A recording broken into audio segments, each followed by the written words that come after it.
In today's video, I'm going to teach you how to use calculated fields and bins in Tableau. To kick off, let's ensure your Tableau application is open and you're ready to dive into your data. Start by opening the Tableau app on your computer and navigating to your data pane visual. This is where all the magic will happen. Before we dig into the calculated fields, let's take a moment to understand bins, which play a crucial role in organizing and visualizing numerical data. Bins are essentially groupings or ranges of numerical values. Imagine you want to categorize data by year. Bins make it straightforward.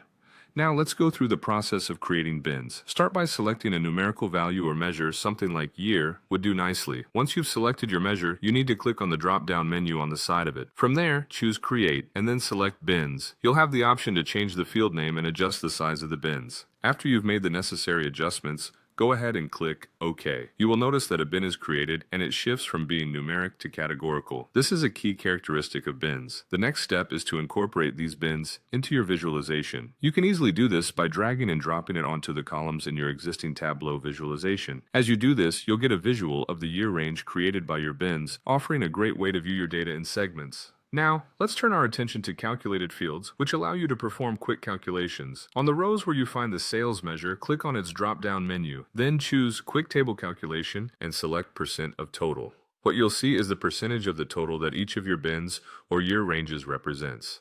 This calculated field can be saved for future use. Simply press the Ctrl key and drag it over to the Measures section. It saves as a measure and you can rename it to something memorable.